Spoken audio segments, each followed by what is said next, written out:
Bismillahirrahmanirrahim. Bismillahirrahmanirrahim. Assalamualaikum warahmatullahi wabarakatuh. Innal hamdalillah nahmaduhu wa nasta'inuhu wa nastaghfiruh wa na'udzu billahi min shururi anfusina wa min sayyiati a'malina.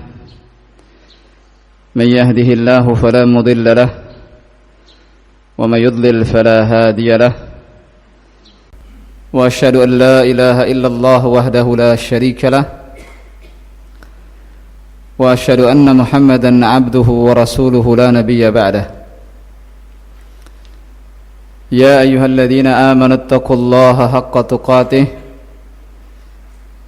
ولا تموتن إلا وأنتم مسلمون يا أيها الناس اتقوا ربكم الذي خلقكم من نفس واحدة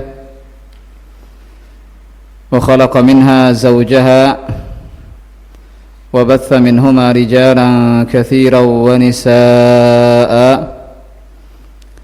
واتقوا الله الذي تساءلون به والأرحام إن الله كان عليكم رقيبا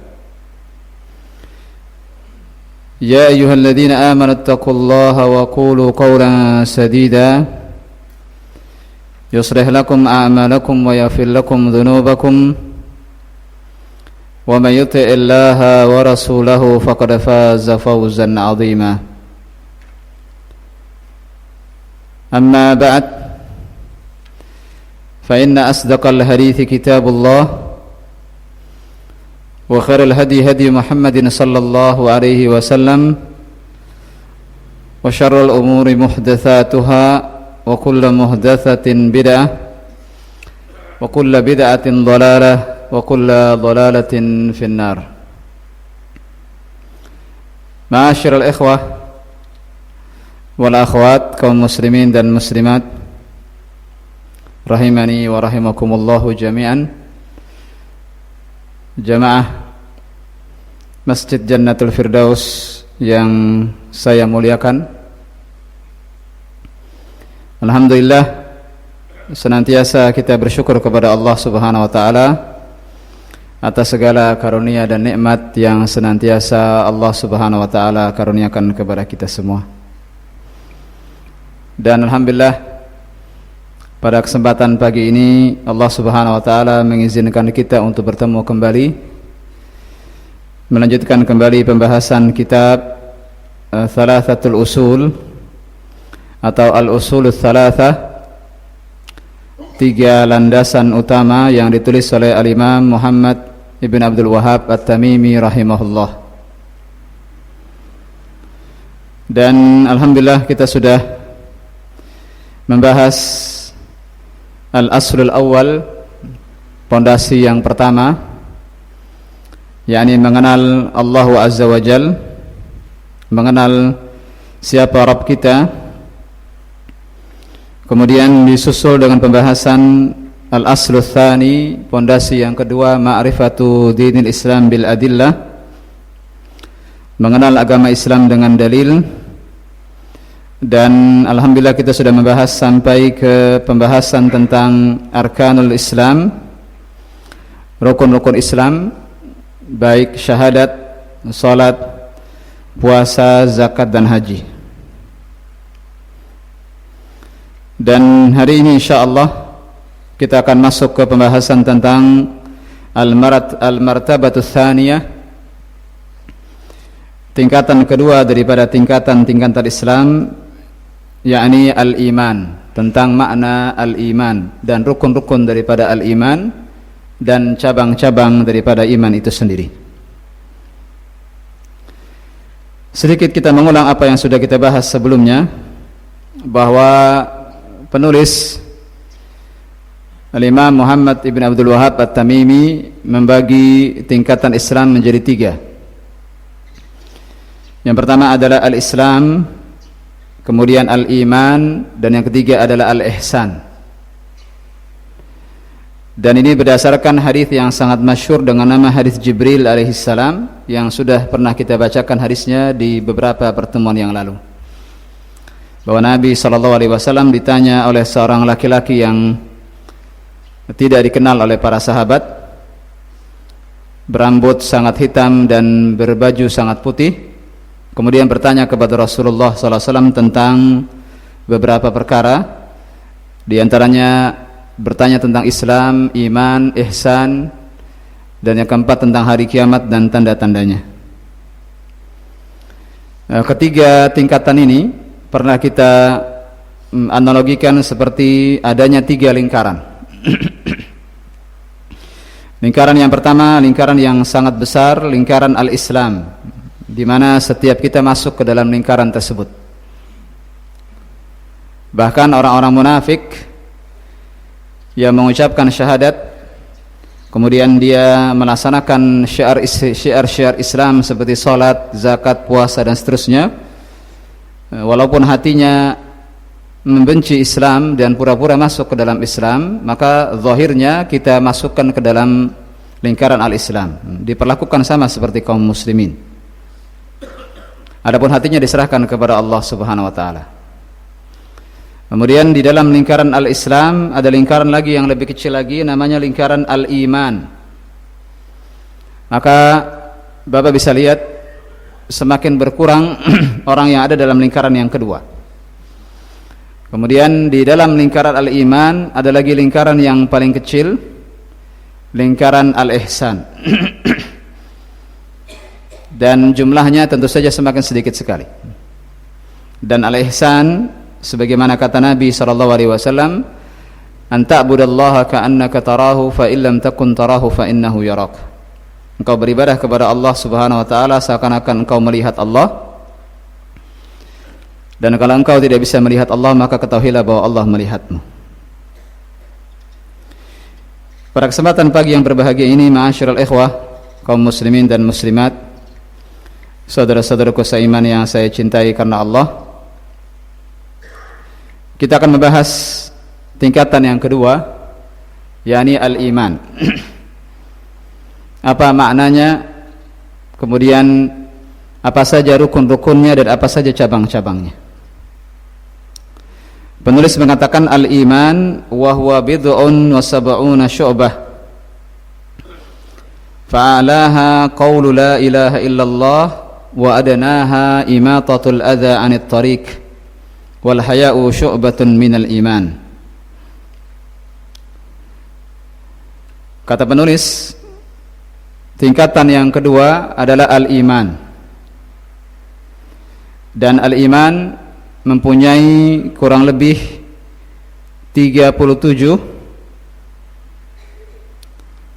bid'un wa sab'una syu'bah, kurang lebih 73 syu'bah, 73 cabang. Kalimat bid'un dalam bahasa Arab itu angka 3 sampai 9, Pak. Maka misalnya saya katakan dalam ungkapan bahasa Arab, indi bid'u riyal. Saya katakan misalnya ke jamaah dalam bahasa Arab, indi bid'u riyal. Saya punya bid'u riyal. Bid'u di sini kemungkinannya antara 3 sampai 9. Sehingga bisa jadi saya punya 3 rial, 4 rial, 5 rial sampai 9 rial. Begitu pula dalam hadis ini potongan hadis yang sahih. Nabi bersabda, al-imanu bid'un wa sab'una syu'bah, sebagaimana dikeluarkan Imam Bukhari, dan dalam riwayat Muslim bid'un wa sittuna syu'bah. Dalam riwayat Muslim disebutkan bid'un 60 lebih daripada cabang. Dalam riwayat Bukhari 70 lebih cabang.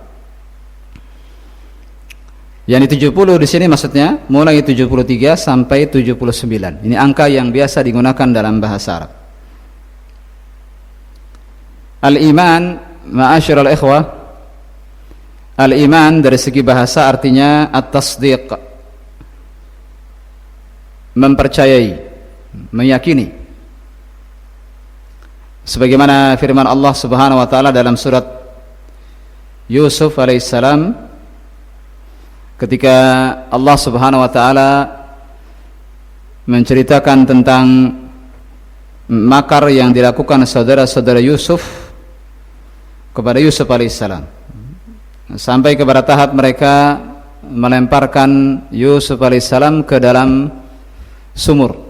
Kemudian mereka pulang ke rumah berpura-pura menangis, membawa pakaian Yusuf alaihissalam yang dalam kondisi terkena bercak darah palsu. Kemudian mereka melaporkan kepada ayahnya bahwa Nabi Yusuf alaihissalam dimakan serigala ketika kami sedang main. Lalu mereka mengatakan, wa ma kunta bimu'minin lana walau kunna shadiqin. Wa ma kunta bimu'min, engkau, ini berkata kepada ayahnya Nabi Yusuf alaihissalam, engkau, wa ma kunta bimu'min, engkau tidak akan beriman kepada kami. Maksudnya tidak akan membenarkan kami walaupun kami berkata benar bahwa Yusuf alaihissalam dimakan serigala. Di kalimat al-iman artinya dari segi bahasa at-tasdiq. Maka al-iman, kalimat ini sudah dikenal orang Arab sejak sebelum masuk Islam, sejak sebelum diutusnya Nabi Muhammad SAW ke Jazirah Arab. Kalimat al-iman artinya at-tasdiq, mempercayai, meyakini. Kemudian setelah Islam datang, maka al-iman mempunyai makna lain, mempunyai hakikat syar'i, mempunyai makna dari segi istilah syar'i, dan yang masyhur di kalangan para ulama ahlus sunnah wal jamaah, al-iman adalah al-i'tiqadu bil qalb wat tasdiqu bil lisan wal amalu bil jawarih. Al-iman ada 3 unsur pokok yang menyusun al-iman. Kapan orang itu dikatakan beriman? Yang pertama, jika dia i'tiqadun bil qalb. Pertama, dia meyakini dalam hatinya. Kemudian yang kedua, at-tasdiqu bil lisan. Dia benarkan dengan lisannya, dia ucapkan dengan lisannya. Kemudian yang ketiga, al-amalu bil jawarih, beramal dengan anggota badan. Maka ada 3 hal yang menjadi makna al-iman dari segi istilah syar'i, bahwa al-iman adalah gabungan 3 hal. Yang pertama adalah keyakinan dalam hati. Al-iman berawal dari keyakinan dalam hati kita, kemudian diucapkan dengan lisan, at-tasdiqu bil lisan, dia ucapkan dengan lisan bahwa dia beriman.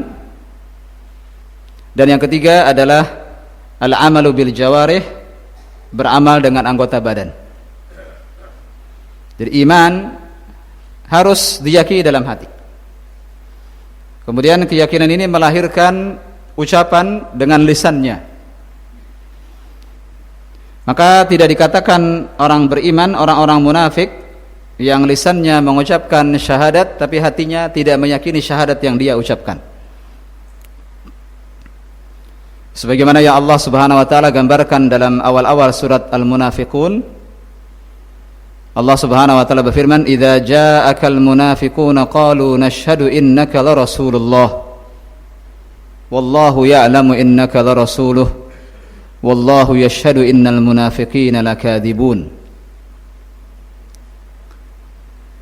Dan apabila datang kepada engkau ya Muhammad orang-orang munafik, idza ja'akal munafiqun qalu nashhadu innaka la rasulullah, kami bersaksi, kata orang-orang munafik itu, kami bersaksi bahwasanya engkau ya Muhammad adalah utusan Allah.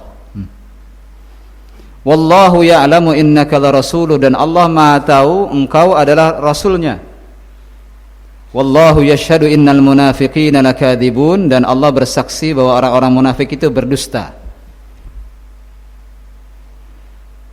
Dia gambarkan dalam ayat lainnya, yaquluna ma laysa fi qulubihim, mereka berkata apa yang tidak mereka yakini dalam hatinya. Ini orang-orang munafik, lisannya bersyahadat tapi hatinya tidak meyakini apa yang dia ucapkan. Ini orang-orang munafik, dan ini bukan dikatakan orang beriman. Orang beriman setelah hatinya meyakini, membenarkan, maka setelah itu dia ucapkan dengan lisannya. Ada lagi orang kedua, kalau orang munafik tadi mengucapkan apa yang tidak dia yakini, yang kedua kebalikannya. Dia yakin, dia beriman, tapi tidak diucapkan dengan lisannya, seperti paman Nabi SAW Abu Talib. Kita tahu bahwa Abu Talib semenjak dakwah Islam ini Nabi SAW sebarkan di antara saudara-saudaranya, dimulai dari kerabat-kerabatnya yang terdekat, Abu Talib dari awal sudah mendukung dakwah keponakannya. Bahkan Abu Talib pernah di lobi beberapa kali oleh orang-orang kafir Quraisy agar menghentikan keponakannya dari dakwah, karena mencerai-beraikan antara anak dan bapaknya, kata mereka. Yani dakwah ini membuat perpecahan. Ini syubhat ini sudah ada sejak zaman Nabi SAW. Dihembus-hembuskan orang-orang kafir Quraisy untuk menjauhi orang-orang dari dakwah. Mereka mengatakan bahwa keponakanmu yushattid usrana, memecah belah keluarga kami. Anaknya beriman, bapaknya tidak. Atau kebalikannya, bapaknya beriman, anaknya tidak. Ini memecah belah persatuan keluarga dan suku-suku Quraisy pada khususnya. Dan keponakan kamu ini menghina-hina berhala-berhala kami. Maka pilihannya, kalau bukan engkau lobby keponakanmu untuk berhenti dakwah, atau kami yang nanti akan menghentikannya dengan cara paksa. yakni menekan dakwah dengan cara fisik sudah sejak lama ada. Penekanan fisik terhadap dakwah ini sudah sejak dahulu ada. Ini adalah sunnahul anbiya wal mursalin yang pasti dilewati oleh dakwah seluruh nabi dan seluruh rasul.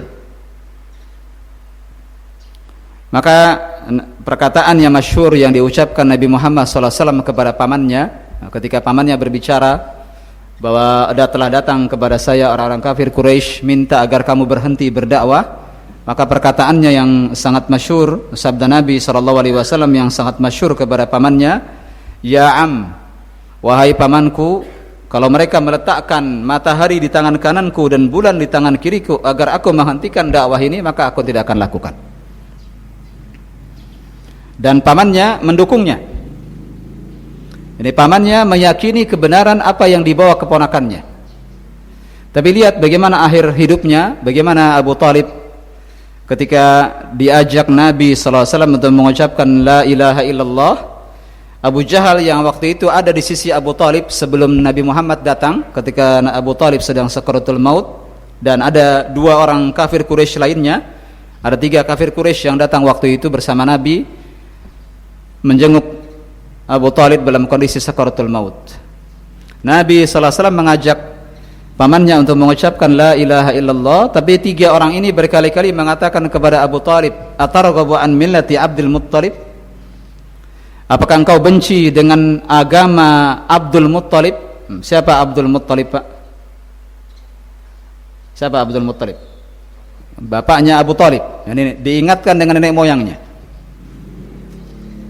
Apakah kamu benci dengan agama ayah kamu? Dan Nabi SAW berkali-kali mengatakan, qul ya am la ilaha illallah wahaju bika indallah wahaju laka biha indallah.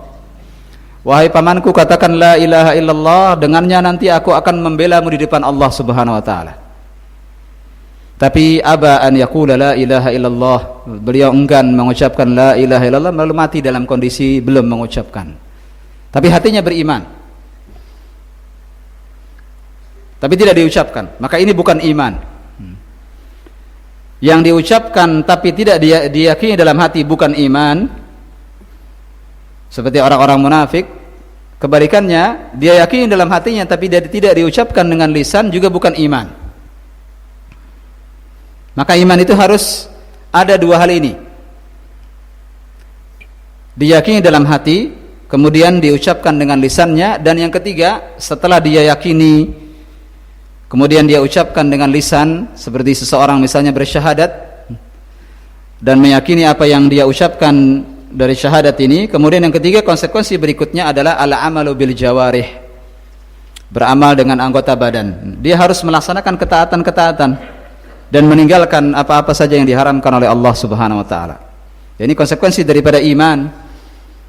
Iman itu bukan hanya sekedar diyakini dalam hati kemudian diucapkan dengan lisan saja, berhenti sampai situ, tidak. Iman setelah diyakini dalam hati, diucapkan dengan lisan, maka dibuktikan dengan amal perbuatan. Maka melaksanakan ketaatan termasuk iman. Meninggalkan maksiat termasuk iman. Karena itulah para ulama menambahkan definisi al-iman, yazidu bit ta'ah wa yanqusu bil ma'siyah. Dia bisa bertambah, iman itu bisa bertambah karena ketaatan dan bisa berkurang karena kemaksiatan. Jadi iman itu tidak dalam satu level, Pak. Terkadang kita begini, terkadang iman kita begini. Kapan iman kita naik? Manakala kita taat. Kapan iman itu turun? Kapan iman itu melemah? Saat kita berbuat maksiat. Maka orang mukmin yang melakukan kemaksiatan, melakukan dosa-dosa besar misalnya, selama bukan syirik, tapi dia melakukan dosa-dosa besar, dikatakan dia mukmin, tetap mukmin, tapi dhaiful iman, imannya lemah. Maka orang-orang Islam yang mati dalam kondisi masih bersyahadat dan meyakini apa yang dia ucapkan, kemudian melaksanakan ketaatan-ketaatan, walaupun ada maksiat-maksiat yang dia lakukan, walaupun dosa besar sekalipun, selama bukan syirik. Dengarkan kalimat yang terakhir ini, selama bukan syirik, maka mereka tetap dikatakan muslim, tetap dikatakan mukmin, tapi dhaiful iman, lemah imannya. Yazidu bit ta'ah wa yanqusu bil ma'siyah. Iman bisa bertambah dan bisa berkurang. Sehingga definisi iman yang lengkap adalah al-i'tiqadu at-tasdiqu bil lisan wal i'tiqadu bil janan wal amalu bil arkan, yazidu bit ta'ah wa yanqusu bil ma'siyah. Definisi yang lengkap tentang al-iman adalah ucapan yang diucapkan dengan lisan, kemudian diyakini dalam hatinya, dan yang ketiga adalah dia buktikan dengan amal perbuatan.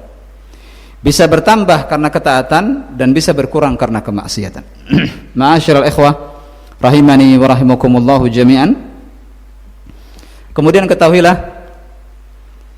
bahwasanya al-iman dan al-islam adalah dua istilah yang satu sama lainnya di kesempatan yang satu bisa jadi maknanya sama, di kesempatan yang lain maknanya bisa beda.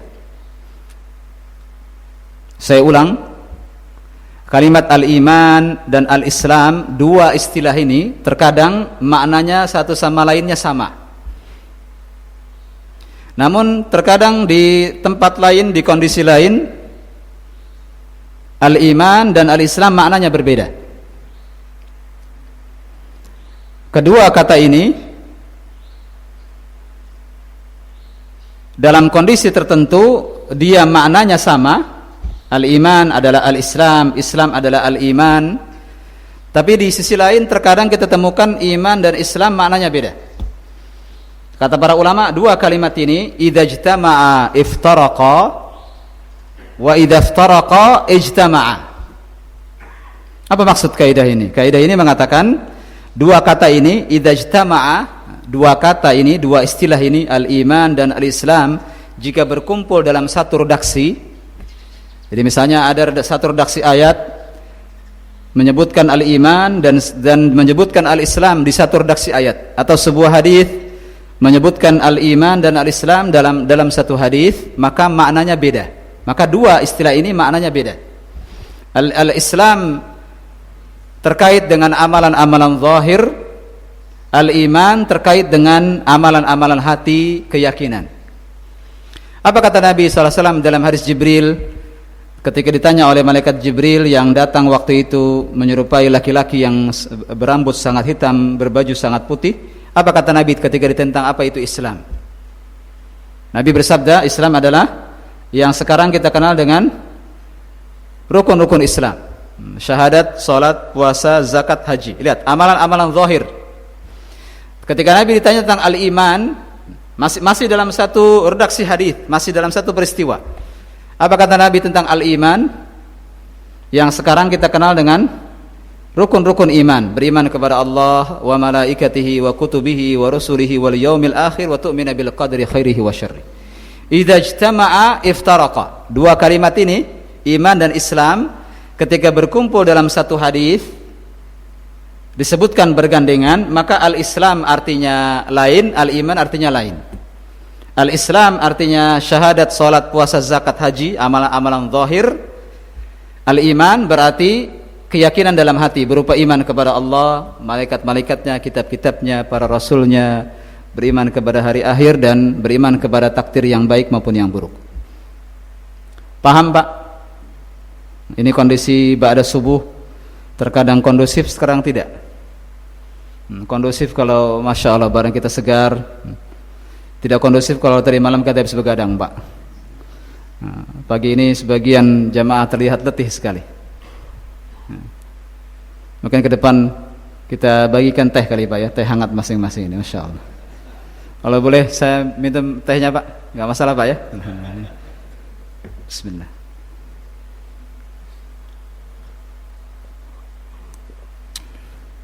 Saya ulang bahwa kata al-Islam dan al-iman, dua istilah ini, Pak, kalau dikumpulkan dalam sebuah redaksi hadis, maka Islam dan iman maknanya beda.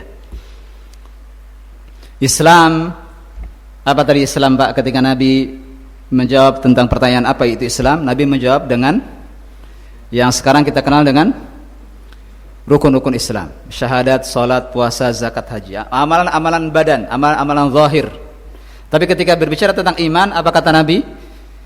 Al-imanu an tu'mina billahi wa malaikatihi wa kutubihi wa rusulihi wal yaumil akhir wa tu'mina bil qadari khairihi wa syarri.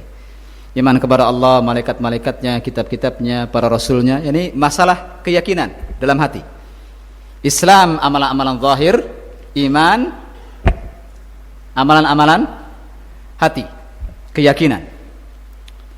Namun kalau terkumpul dalam sebuah hadis, dalam hadis yang sama, maka maknanya beda. Idza ijtama'a, kalau dua kalimat ini berkumpul, maka maknanya iftaraqa, maknanya beda. Tapi wa idza iftaraqa, kalau disebutkan masing-masing di tempat masing-masing, maka al-iman maknanya al-Islam, al-Islam maknanya al-iman. Paham kaidah ini, Pak? Ya, mengangguk-anggukan hanya sedikit saja. Maka al-Islam kalau disebutkan dalam sebuah ayat, maknanya al-Islam dan al-iman. Al-iman disebutkan dalam sebuah ayat tidak digandeng dengan al-Islam, maka al-iman artinya al-Islam dan al-iman. Lihat ketika Nabi SAW bersabda, al-imanu bid'un wa sab'una syu'bah, dalam hadis yang dikeluarkan Bukhari dan Muslim. Al-imanu bid'un wa sab'una syu'bah, fa'alaha qawlu la ilaha illallah wa adnaha imatatul adha anit tariq wal haya'u syu'batun minal iman. Apa kata Nabi SAW dalam hadis ini? Iman itu ada kurang lebih 70 lebih cabang. Tadi sudah saya katakan kalimat bid'un dalam bahasa Arab berapa sampai berapa tadi, Pak? 3 sampai 9. Ini 73 sampai 79 cabang. Fa'alaha, kata Nabi SAW, cabang yang paling tinggi adalah kalimat la ilaha illallah. Cabang yang paling rendah adalah imatatul adha anit tariq, menghilangkan gangguan dari jalan. Ini Bapak lihat ada paku, Bapak singkirkan. Bapak lihat ada beling, Bapak singkirkan. Itu iman. Ada sampah, Bapak letakkan dalam tempatnya, itu iman. Ini hal-hal yang sepele itu masuk dalam al-iman dan tanda keimanan. Wal haya'u syu'batun minal iman, dan malu itu bagian daripada iman, cabang daripada iman. Lihat, Pak, Nabi SAW menyebutkan dalam hadis ini 3 cabang al-iman. Ada cabang yang paling tinggi, ada cabang yang paling rendah, dan menyebutkan salah satu cabang yang lainnya. Ada berapa yang disebutkan? 3. Yang paling tinggi adalah kalimat. Bukankah kalimat la ilaha illallah itu rukun yang pertama daripada rukun Islam, Pak? Ya tidak. Ini masuk dalam al-Islam. Kemudian apa lagi? Yang kedua, yang paling rendah adalah menyingkirkan gangguan dari jalan. Bukankah ini amal perbuatan? Dan yang ketiga, al-haya, sifat malu yang ada dalam sini, dalam hati kita, sifat malu. Maka dalam hadis ini Nabi SAW menyebutkan 3 hal sekaligus. Ucapan lisan, kalimat la ilaha illallah. Kemudian al-amal bil jawarih, beramal dengan anggota badan kita berupa menyingkirkan gangguan dari jalan. Dan yang ketiga adalah sifat malu yang ada di sini. Maka lengkap sudah definisi yang disebutkan para ulama diambil dari hadis ini. Apa tadi istilah syar'i tentang al-iman? Apa makna al-iman menurut istilah syar'i? Ada 3 tadi, Pak. Iya tidak? Yang pertama, at-tasdiqu bil lisan, diucapkan dengan lisan. Kemudian yang kedua, diyakini dalam hati. Dan yang ketiga adalah diamalkan dengan anggota badan. 3 hal. Dan 3 hal ini diambil dari hadis ini. Lihat, Nabi bersabda dalam hadis yang dikeluarkan Imam Bukhari dan Imam Muslim, al-imanu bid'un wa sab'una syu'bah. Iman itu ada 70 lebih cabang. 73 sampai 79 cabang. A'laha, yang paling tinggi, cabang yang paling tinggi adalah kalimat la ilaha illallah. Ini ucapan lisan. La ilaha illallah, ucapan lisan. Wa adnaha, dan yang paling rendah, cabang iman yang paling rendah apa tadi, Pak? Menyingkirkan gangguan dari jalan. Bukankah ini amal perbuatan? Iya. Yang ketiga, sifat malu. Di mana sifat malu itu? Di sini, dan terlihat dalam anggota badan pengaruhnya orang yang malu. Maka 3 hal disebutkan dalam hadis ini. Maka definisi yang disebutkan para ulama tentang al-iman diambil dari hadis ini, Pak. Ada keyakinan dalam hati, kemudian diucapkan dengan lisan, dan ada amalan-amalan anggota badan. Ma'asyiral ikhwah rahimani wa rahimakumullah. Setelah itu penulis mengatakan wa arkanuhu sittah, dan rukun-rukunnya ada 6. Berarti di sini, Pak, berarti iman itu punya rukun-rukun, punya cabang-cabang. Berarti di sini ada isyarat bahwa iman itu punya 2 hal, punya rukun, punya tiang-tiang dan penyangga-penyangga yang tidak mungkin bisa ditinggalkan. Kalau tiang-tiang itu hilang, maka hilang iman. Dan ada cabang-cabangnya. Kalau tadi Nabi SAW berbicara tentang cabang-cabang iman bisa berupa perkataan, bisa berupa keyakinan dalam hati, bisa berupa amalan dalam anggota badan. Tapi ketika berbicara tentang rukun-rukun, Nabi SAW mengatakan rukun-rukun iman itu ada 6. Antu'mina billahi wa malaikatihi wa kutubihi wa rusulihi wal yaumil akhir wa tu'mina bil qadari khairihi wa syarrih. Iman, kata Nabi SAW, ini rukun-rukunnya. Yang pertama beriman kepada Allah, kedua malaikat-malaikatnya, yang ketiga kitab-kitabnya. Lanjutkan, Pak. Yang keempat, para rasulnya. Yang kelima, hari akhir. Yang keenam, takdir yang baik maupun yang buruk. Ketika berbicara tentang rukun-rukun iman, Nabi menyebutkan perkara-perkara i'tiqad, perkara-perkara keyakinan. Tapi ketika Nabi bicara tentang cabang, Nabi menyebutkan yang mana, Pak, tentang cabang itu? 3 hal semuanya, iya tidak? Ada ucapan lisan, ada amalan perbuatan, dan ada amalan batin berupa sifat malu yang disebutkan dalam hadis tadi. Paham, Pak, beda cabang dengan rukun? Kalau rukun terkait dengan keyakinan hati, kalau cabang terkait dengan semua ibadah, baik ibadah qauliyah, ibadah yang berupa perkataan seperti kalimat la ilaha illallah yang disebutkan tadi, atau ibadah yang terkait dengan ibadah qalbiyah, ibadah hati kita berupa sifat malu diantaranya. Dan yang ketiga, al-amalu bil jawarih, berupa amalan anggota badan. Contohnya dalam hadis tadi adalah menyingkirkan gangguan dari jalan. Itu cabang-cabang. Sekarang kita bicara tentang rukun-rukun iman. Dan pembahasan tentang rukun-rukun iman sedikit mendetil, Pak. Kita akan bicara tentang al-imanu billah.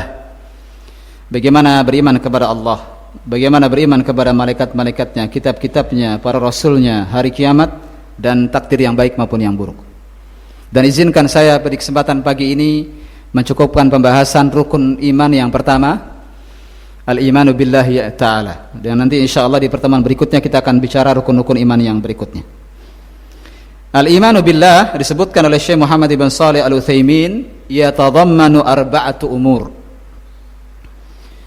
Beriman kepada Allah itu mengandung beriman terhadap 4 perkara. Ketika kita beriman kepada Allah, maka ada 4 perkara yang wajib kita imani tentang Allah. Yang pertama, al-imanu biwujudillahi ta'ala. Beriman, meyakini, mengimani adanya Allah, adanya Rabbul Alamin, adanya Tuhan pencipta alam semesta.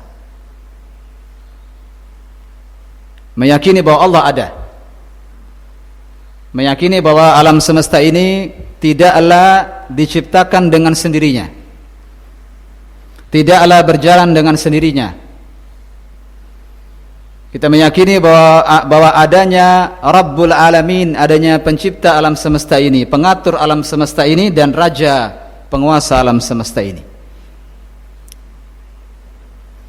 Dan keyakinan ini, keyakinan bahwa adanya Allah ini, alhamdulillah, keyakinan yang hampir-hampir disepakati semua orang. Fitrah manusia yang Allah ciptakan manusia di atas fitrah ini, semuanya meyakini, mengakui adanya Tuhan. Semua orang meyakini, Pak. Hatta orang-orang komunis yang tidak meyakini adanya Tuhan, ucapan lisannya tapi hatinya tetap, fitrah manusia itu tidak akan bisa ditolak. Kalau ada di antara mereka kesulitan, mereka pasti akan melihat ke langit. Kalau ada di antara kita yang menghadapi kesulitan hidup, maka yang dia ingat di antaranya adalah Allah, yang bisa memecahkan semua permasalahan-permasalahan hidup kita. Dan adanya Allah tabaraka wa ta'ala bisa dibuktikan, baik dengan logika kita maupun dengan wahyu. Kalau dengan wahyu, alhamdulillah, kita tidak ada masalah dalam masalah wahyu. Tapi dari segi logika, kita bisa buktikan bahwasanya adanya Tuhan. Kita semua bisa membuktikannya dengan logika. Kita lihat perjalanan siang dan malam, Pak.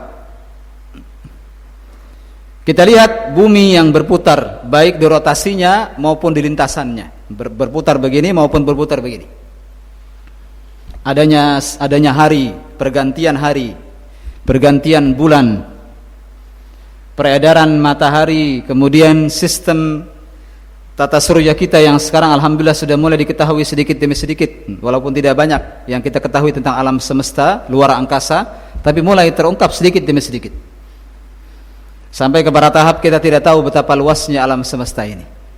Begitu luasnya sampai ilmuwan sekarang ini tidak mengetahui berapa batasan luas alam semesta ini. Nah, alam semesta yang teratur begini, Pak, apakah mungkin berjalan dengan sendirinya? Ini logika saja, kita bicara logika, pendekatan dengan logika. Adanya manusia, adanya binatang, adanya jin, adanya malaikat, kemudian adanya penciptaan manusia yang begitu tersusun rapi, kemudian keajaiban-keajaiban yang kita lihat dari perbuatan-perbuatan binatang-binatang, dari yang paling kecil maupun yang paling besar, yang menakjubkan. Bahkan ada orang kafir punya channel khusus Discovery. Ada orang tiap hari ngeliatin semut aja, Pak. Semut di center dia. Iya tidak? Sampai kita tahu semut di mana tinggalnya, makannya apa, bagaimana cara kerjasamanya. Orang-orang non-muslim yang meneliti, Pak. Sampai-sampai ada di antara mereka yang sampai nyawanya terancam gara-gara meneliti kehidupan singa dan macan. Bukankah yang kita tonton di Discovery begitu, Pak, rata-rata, Pak, tentang binatang, tentang ini. Dan betapa menakjubkannya setelah kita lihat bagaimana mereka meneliti semut. Betapa menakjubkan. Betapa menakjubkannya hidup-hidup binatang-binatang itu yang selama ini kita hanya melihatnya lewat begitu saja. Karena seringnya kita melihat kucing, kadang kita enggak begitu perhatian dengan keajaiban-keajaiban yang Allah ciptakan dan tindakan-tindakan unik yang dilakukan kucing, karena lewat begitu saja. Tahu dari mana ayam? Siapa yang mengajarkan kalau dia mengeram telurnya diputar? Siapa yang ngajarin ayam itu, Pak? Tolong dijawab. Ya, apakah dia tahu sendirian? Dia tahu sendiri kalau telurnya harus diputar ketika dieram? Dia tahu sendiri? Dengan sendirinya dia tahu, dengan akalnya yang kecil itu. Kalau kita bicara logika, tidak akan ada habis-habisnya. Kemudian kalau mereka mengatakan kalau memang Tuhan ada, mana saya pengen lihat, kita katakan bahwa tidak semua yang ada di muka bumi ini bisa dilihat, tapi kita yakini ada. Banyak hal yang tidak bisa dilihat di muka bumi ini, tapi kita yakini ada. Apa contohnya, Pak? Yang tidak terlihat tapi kita yakin ada? Mohon maaf, kentut yang kita keluarkan. Saya tanya, Pak, kentut kelihatan? Ada warnanya? Tapi kita yakini ada. Dari mana kita tahu yakin ada? Ada baunya. Logika kita mengatakan yang tidak terlihat bukan berarti tidak ada. Contoh lain yang kita alami setiap harinya yang tidak kita rasakan, yang lewat begitu saja, oksigen yang kita hirup, Pak. Terlihat tidak oksigen itu? Kita lihat oksigen yang kita hirup ini? Tapi kita semua meyakini ada, ya tidak? Lewat begitu saja tapi tidak kita perhatikan, tapi itu ada. Ya, yang tidak terlihat bukan berarti tidak ada. Contoh lain yang juga kita alami, kalau Bapak melempar sedotan ini ke atas, kemudian dia turun jatuh ke bawah, ini namanya apa, Pak? Gravitasi. Terlihat tidak gravitasi? Terlihat, ada bentuknya, ada warnanya, ada fisiknya? Tidak, tapi kita yakini, kita semua yakin adanya gravitasi. Logika manusia yang sehat pasti tidak mungkin bisa lari daripada keyakinan adanya pencipta pengatur alam semesta ini. Ada, pasti ada, tidak mungkin tidak. Ma'asyiral ikhwah rahimani wa rahimakumullah. Kita persingkat. Kemudian iman yang kedua, sebenarnya Syekh Muhammad ibn Shalih Utsaimin berbicara panjang lebar tentang al-imanu biwujudillah, tapi kiranya cukup sampai situ. Dan kita masuk ke yang kedua, iman birububiyatillahi ta'ala. Kalau tadi berimang-imani wujud Allah, Allah ada. Yang kedua, iman yang kedua yang juga masuk dalam kategori iman kepada Allah adalah mengimani rububiyah Allah subhanahu wa ta'ala. Rububiyah diambil dari kalimat Rabbun. Dan pernah saya sampaikan di forum ini bahwa kalimat Rabbun punya 3 makna. Siapa yang masih ingat, Pak? Kalimat Rabbun dalam bahasa Arab itu punya 3 makna.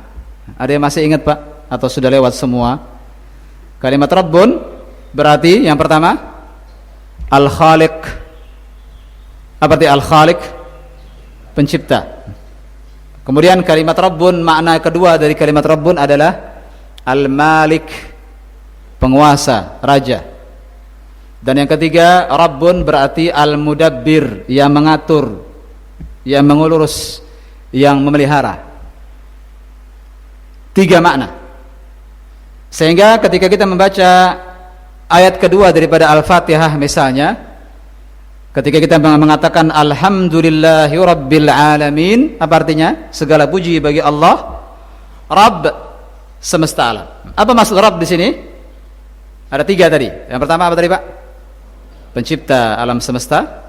Yang kedua, pengatur dan raja, raja dan penguasa. Yang ketiga, pengatur, pemelihara dan pengurus alam semesta ini.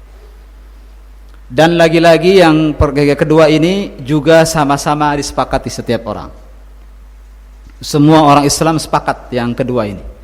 Tidak ada yang tidak sepakat bahwa Allah lah satu-satunya pencipta, bahwa Allah lah satu-satunya penguasa, bahwa Allah lah satu-satunya pengatur dan pemelihara alam semesta ini.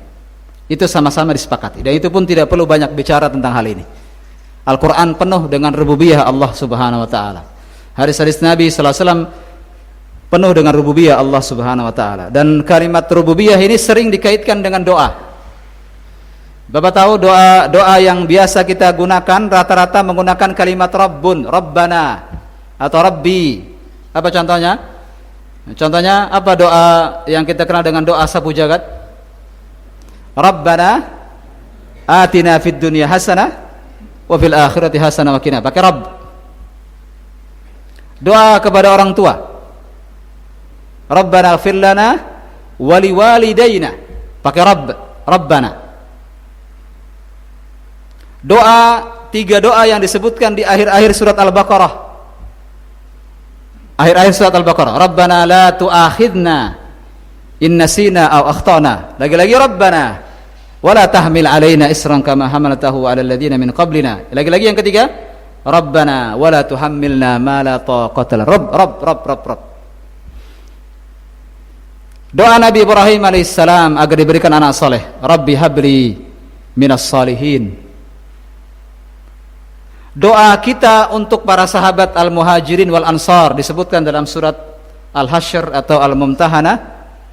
Rabbana ighfir lana wa li ikhwanina alladziina sabaquna bil iman. Rabb.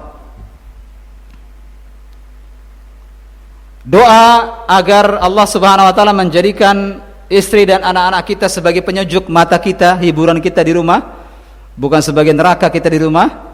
Rabbana hab lana min azwajina wa dzurriyyatina qurrata a'yun. Lagi-lagi Rabb. Karena sering doa itu dikaitkan dengan rububiyah Allah, karena diijabahnya doa adalah konsekuensi bahwa Allah adalah Rabb.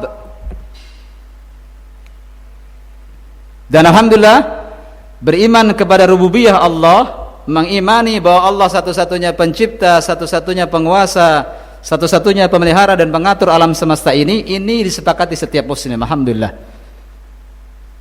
Bahkan beriman kepada rububiyah Allah ini juga yang diyakini orang-orang kafir Quraisy pada zamannya.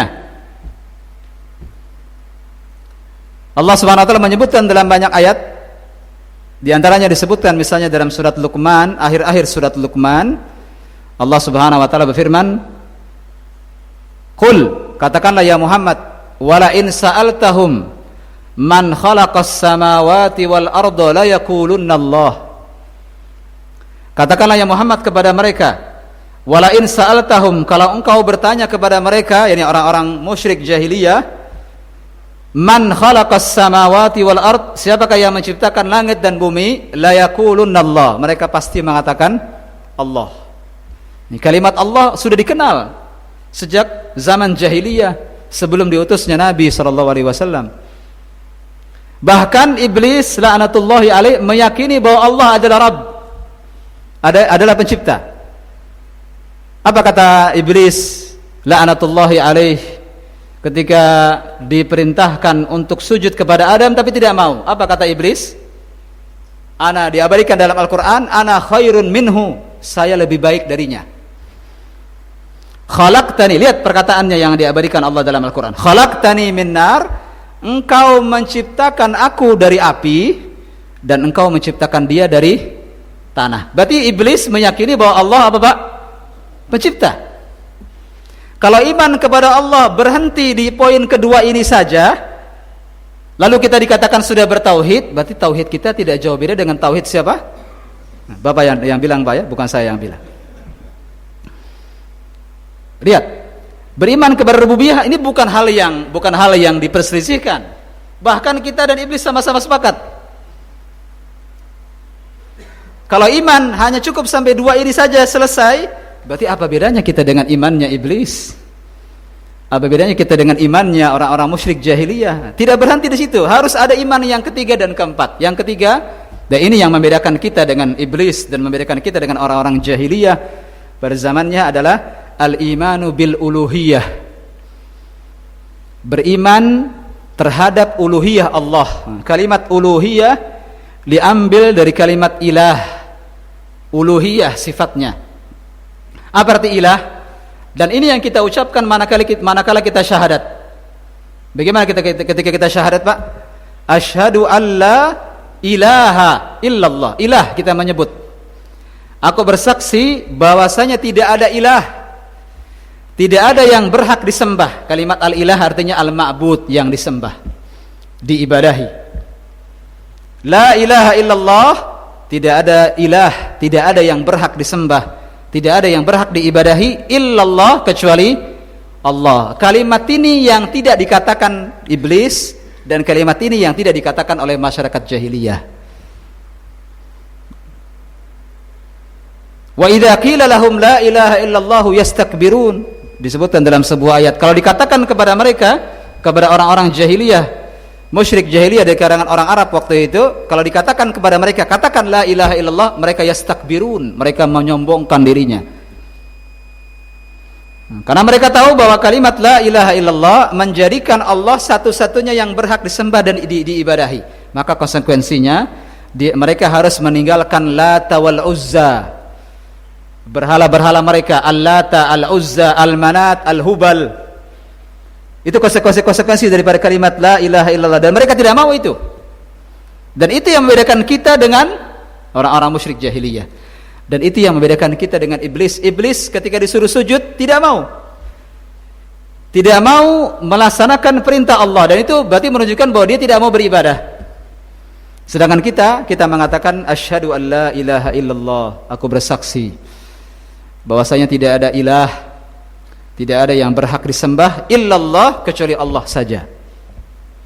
Ini yang membedakan antara kita dan orang-orang musyrik jahiliyah. Dan ini yang diajak para nabi dan para rasul umatnya untuk berkata ini. Jadi dakwah para nabi dan para rasul, dan dakwahnya tidak terkecuali dakwah Nabi Muhammad SAW, mengajak orang untuk mengimani uluhiyah Allah. Bukan sekedar mengajak mereka untuk mengimani rububiyah Allah. Karena kalau mengajak mereka beriman kepada Allah sebagai Rabb, sudah mereka yakini sejak lama. Yang diajak oleh Nabi sallallahu alaihi wasallam kepada umatnya agar umatnya mengatakan la ilaha illallah. Ini uluhiyah. Dan ini yang membedakan kita dengan orang-orang musyrik jahiliyah. Yang keempat, yang terakhir, al-imanu bi asma'illahi wa sifatih. Beriman kepada nama-nama dan sifat-sifat Allah Subhanahu wa taala. Kita meyakini bahwa Allah Subhanahu wa taala punya nama-nama dan sifat-sifat yang maha mulia, maha tinggi, maha sempurna, sesuai dengan kesempurnaan Allah, sesuai dengan kemuliaan Allah, sesuai dengan keagungan Allah Subhanahu wa taala dan keindahan Allah tabaraka wa taala. Dan dalam banyak ayat Allah Subhanahu wa taala menyebutkan, di antaranya firman Allah Subhanahu wa taala dalam surat Al-A'raf misalnya ayat 180, Allah Subhanahu wa taala berfirman, "Walillahil asmaul husna fad'uuhu biha wa dharul ladzina yulhiduna fi asma'ihi sayujzauna ma kanu ya'malun." Allah Subhanahu wa taala menyebutkan dalam surat Al-A'raf ayat 180, "Walillahil asmaul husna," dan bagi Allah nama-nama yang tinggi, yang sempurna, yang maha indah. Ini Allah punya nama-nama. Allah As-Sami', apa itu As-Sami', Pak? Allah maha mendengar. Al-Basir, Allah maha melihat. Al-Ghafur, yang maha mengampuni. Ar-Rahim, At-Tawwab, yang maha penerima taubat. Syadidul Iqab, Allah keras, maha keras siksanya. Dan nama-nama dan sifat-sifat lainnya yang jumlahnya sangat banyak, yang tersebutkan dalam Al-Quran dan As-Sunnah 99. Kalau kita kumpulkan semua nama-nama dan sifat-sifat Allah yang ada dalam Al-Quran maupun dalam hadis-hadis yang sahih, kita akan temukan jumlahnya 99. Tapi ada nama-nama lain yang hanya Allah maha tahu saja, yang Allah berikan kepada kita hanya 99 saja. Sebagaimana dalam sebuah hadis, innalillahi tis'atan wa tis'ina isman faman ahsaha dakhalal jannah, bahwa Allah Subhanahu wa taala punya 99 nama, barang siapa menghafalnya, meyakininya dan mengamalkannya dalam kehidupan sehari-hari, niscaya dia masuk surga. Nah, maka pembahasan tentang nama-nama dan sifat-sifat Allah ini sangat penting, Pak. Karena dengan nama-nama dan sifat-sifat Allah ini kita mengenal Allah. Antara makhluk dengan makhluk, Bapak kenal dengan teman sebelah Bapak, yang sekarang duduk di masjid ini? Kapan dikatakan kita kenal dengan orang sebelah kita? Kalau kita tahu siapa namanya. Tidak dikatakan kenal kalau tidak tahu siapa namanya di sebelah itu. Ngaku-ngaku kenal, oh kamu kenal ya? Kenal. Siapa namanya? Oh saya nggak tahu. Ya, ada orang kenal tidak tahu namanya? Ngaku-ngaku kenal dengan Allah, tapi ketika ditanya tentang nama-nama sifat-sifat Allah, tidak banyak yang bisa dia sebutkan. Dan banyak lagi nama-nama lain yang Allah sembunyikan, yang hanya Allah Maha tahu saja. Dalilnya adalah sebuah doa yang disebutkan dalam hadis yang sahih yang diajarkan Nabi sallallahu alaihi wasallam, doa pelipur lara, menghilangkan rasa sedih dan menjadikan Al-Qur'an sebagai penenang jiwa kita. Apa doanya, Pak? Doa yang panjang, tapi doa ini kita usahakan kita menghafalnya. Siapa yang mengingatkan kepada saya redaksi awalnya?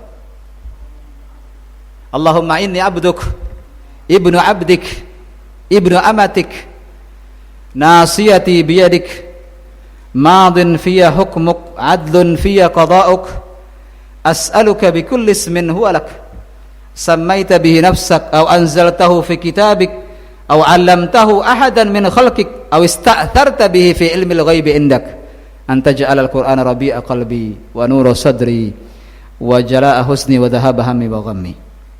Allahumma inni abduk, ya Allah sungguh aku ini adalah hambamu, ibnu abdik, anak dari hambamu, Nabi Adam alaihissalam. Saya anak daripada Nabi Adam, cucu-cucu daripada Nabi Adam. Ibnu amatik, saya adalah anak dari hamba perempuanmu. Siapa maksudnya? Hawa. Nasiyati biyadik, ubun-ubunku ada di tanganmu ya Allah. Kapan saja engkau melakukan apa saja terhadap diriku, pasti tidak akan bisa aku tolak. Adlun fiyya qada'uk, semua takdir yang Allah takdirkan kepada kita adil.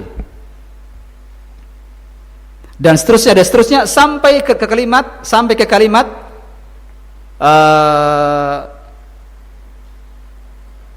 as'aluka bikulli ismin huwa lak, aku memohon kepadamu ya Allah dengan semua nama-nama yang engkau punya.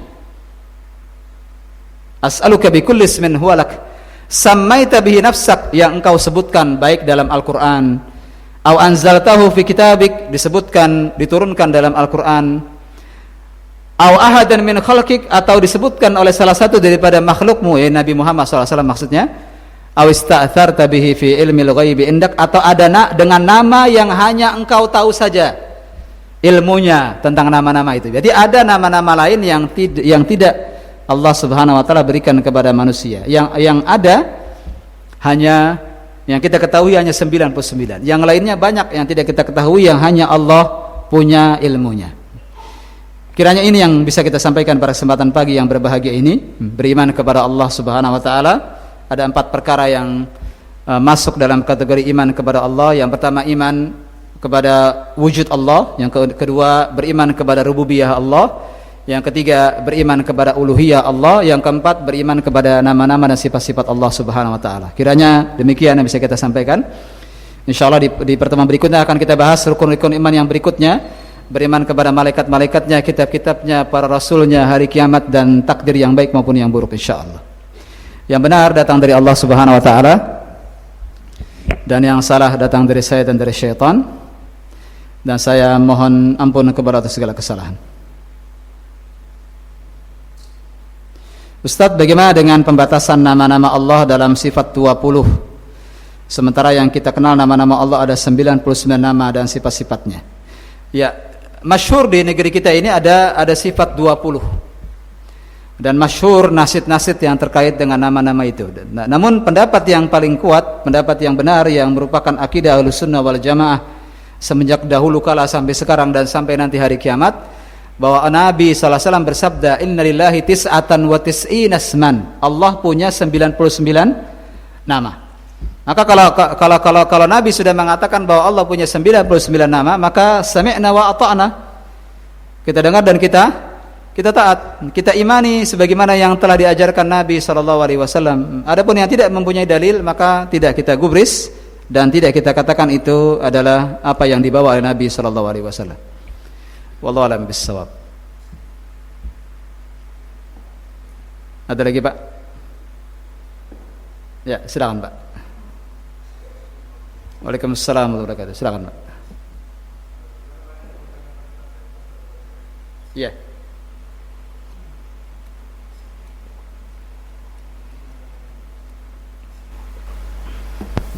Mengenai doa Ustaz. Iya. Sementara Ustaz katakan tadi kalau kita berdoa itu menyebut nama Rob ya. Iya. Rabbana. Itu kan sepertinya langsung. Jadi ada yang Ustaz katakan tadi juga itu yang doa tadi kan engkau gitu ya, langsung kepada Allah karena kita menghadap Allah seperti itu. Iya. Tapi di lain sisi bagaimana memahami misalnya kita beristighfar. Itu kan dianjurkan juga tuh paling tidak kalau bisa 100 kali astagfirullah wa atubu ilaih. Kepadanya. Ini gimana? Bukan kepadamu gitu. Astagfirullah wa atubu ilaih. Iya. Ya. Ampuni ya Allah. Bukan astagfiruka ya Allah gitu. Iya, tidak mengatakan engkau situ lah. Iya, seperti itu. Bagaimana mahnya? Itu aja Ustaz. Terima kasih. Assalamualaikum warahmatullahi wabarakatuh. Waalaikumsalam. Ya, memang doa dalam Al-Qur'an terkadang kita menyebut Allah dengan kata ganti orang kedua. Kalau dalam bahasa Arab itu Pak, kata ganti itu ada tiga macam. Ad-dhamir namanya dalam bahasa Arab. Ad-dhamir, kata-kata ganti itu ada 3. Ada kata ganti orang pertama, ana dan nahnu. Ana tunggalnya, saya. Nahnu jamaknya, pluralnya, kami. Kata ganti orang kedua, anta, antum. Engkau, anta, mufradnya, kalian, jamaknya, antum. Dan ada kata ganti orang ketiga, huwa, dia. Dalam Al-Quran terkadang kita temukan ada doa-doa yang menggunakan kata ganti orang kedua, anta.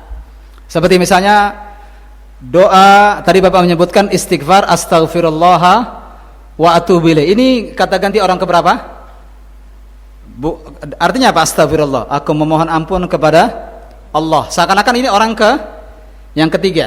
Tapi ada doa istighfar yang menggunakan anta. Siapa yang tahu Pak? Doa yang dikenal dengan Sayyidul Istighfar. Doa pimpinannya istighfar. Afdolnya istighfar doa ini. Tolong siapa tadi yang mengucapkan? Allahumma anta rabbi. Lihat, pakai apa aja Pak? Pakai kata ganti berapa? Kata ganti orang kedua. Allahumma anta rabbi. La ilaha illa anta. Begitu pula tasbih, terkadang juga tasbih kadang ada kalimat subhanallah, ada kalimat subhanaka. Terkadang menggunakan kata ganti orang ketiga dan terkadang menggunakan kata ganti orang kedua. Ini namanya tanwi ad-dhamair, beraneka ragamnya kata-kata ganti dalam bahasa Arab. Dan ini silahkan gunakan yang mana saja. Silakan gunakan yang mana saja. Dalam kondisi ada doa yang menggunakan pakai anta, maka kita pakai anta. Ada doa yang terkadang tidak pakai anta, kita pakai ganti-ganti orang kedua, kita pakai ganti-ganti orang ketiga, tidak jadi masalah. Silakan gunakan apa saja dan tidak mengurangi sedikit pun nilai daripada doa itu, tapi hanya saja sedikit terkait dengan kata ganti orang kedua. Kalau orang berbicara dengan seseorang pakai ganti-ganti berapa Pak? Kata ganti orang keberapa kalau kita bicara dengan seseorang di hadapan kita? Orang kedua. Ketika doa-doa yang terkait penggunaan kata ganti orang kedua itu seakan-akan Allah dekat dengan kita. Seakan-akan kita sedang berdiskusi langsung dengan Allah Subhanahu wa taala. Maka doa-doa saat terjepit itu rata-rata doa dengan kata ganti orang kedua.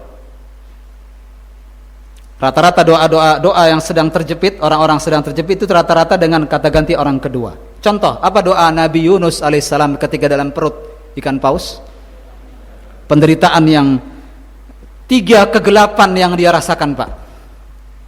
Kegelapan perut ikan, kegelapan dalamnya laut. Ikan paus itu seringnya di atas apa seringnya di bawah laut Pak? Yang ketiga, kegelapan malam kalau malam sudah tiba. Kegelapan. Apa doanya yang tidak dia berhenti dia ucapkan sampai dia keluar? La ilaha illa anta subhanaka Lagi-lagi pakai ka, engkau. Inni kuntu minadh dhalimin.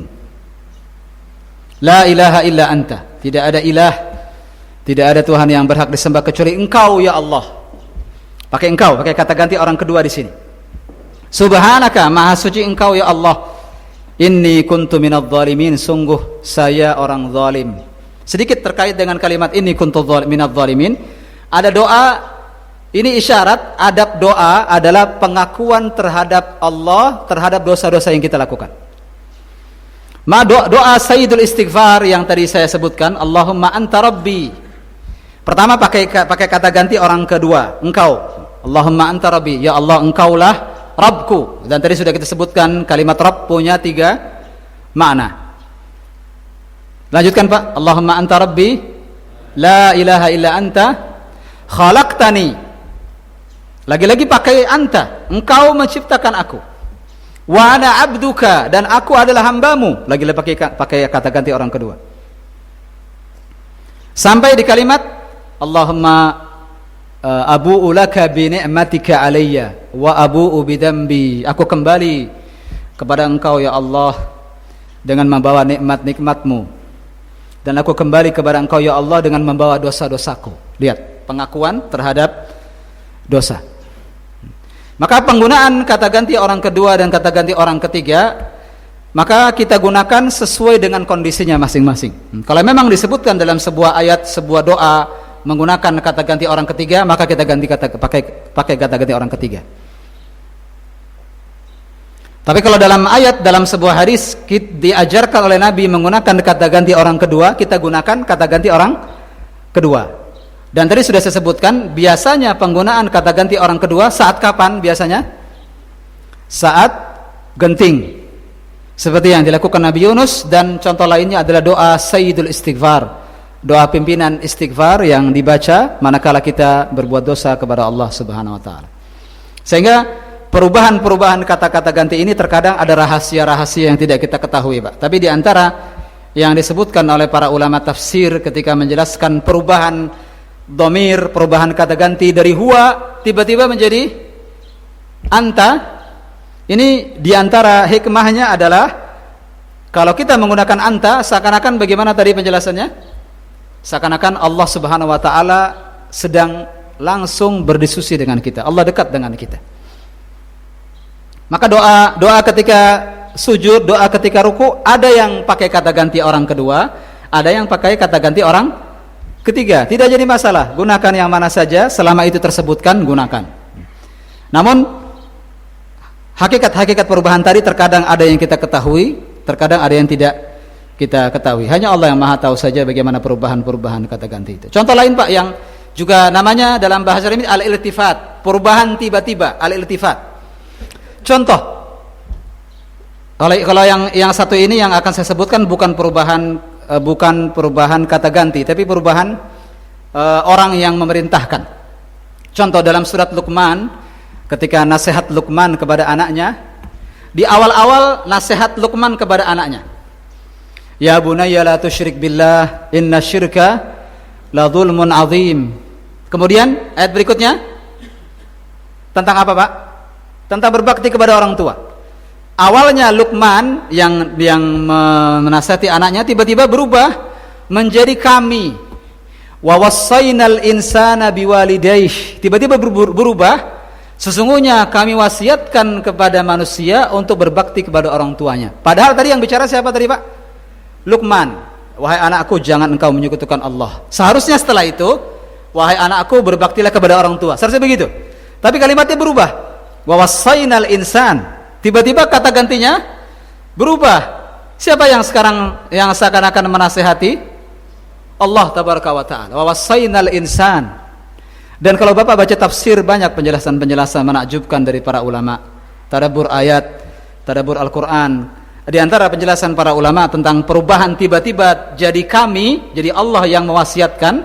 Padahal tadi awalnya bicara tentang Luqman menasihati anaknya. Karena khusus untuk berbakti kepada orang tua, itu kalau yang ngomong langsung Allah punya penekanan lebih besar daripada yang ngomong orang tuanya. Kalau kita nasihati anak kita, Seakan-akan ada semacam hawa bahwa ini dalam rangka kepentingan orang tua, makanya disuruh untuk berbakti kepada orang tua. Ini kepentingan saya, maka saya nasihati. Tapi ketika berubah menjadi Allah yang memerintahkan, sehingga hilang prasangka itu. Wasiat berbakti kepada orang tua bukan dalam rangka menguntungkan orang tua, tapi ini perintah dari Allah langsung. Paham, Pak? Semoga ini yang sedikit ini bermanfaat, insyaallah. Bisa dipahami begitu, Pak? Allahu a'lam bissawab. Satu lagi, Pak. Satu lagi. Assalamualaikum warahmatullahi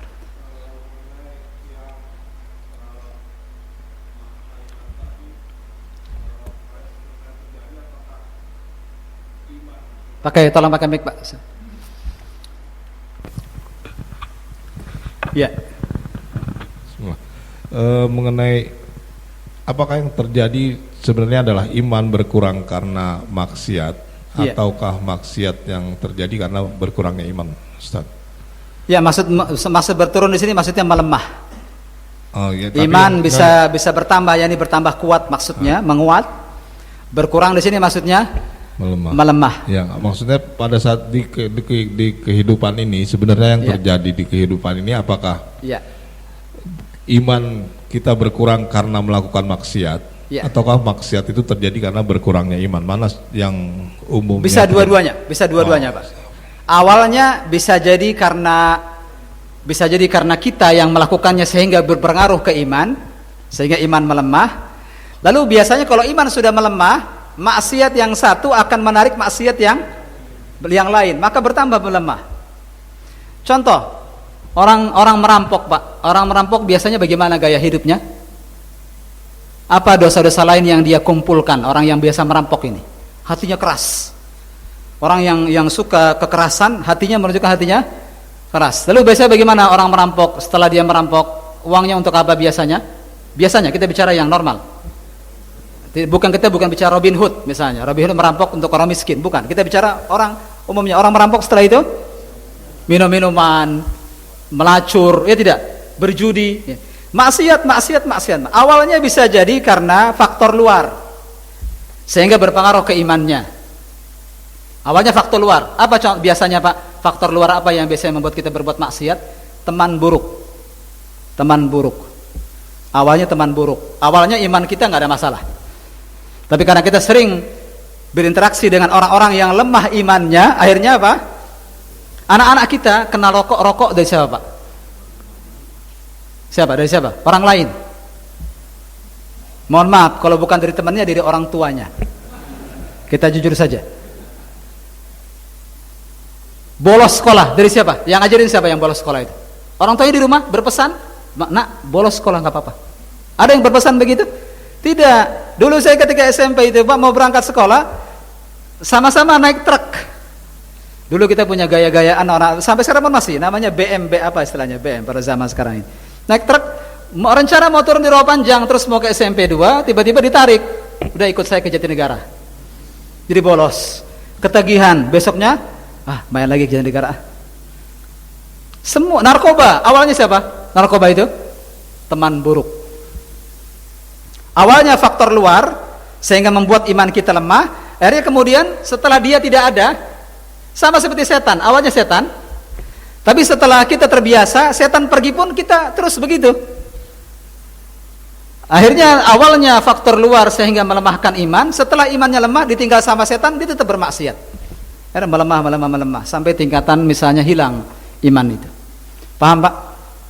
Demikian yang bisa kita bahas. Kita tutup. Subhanallah bihamdik, asyhadu an la ilaha illa anta astaghfiruka wa atubu ilaik. Assalamualaikum warahmatullahi wabarakatuh.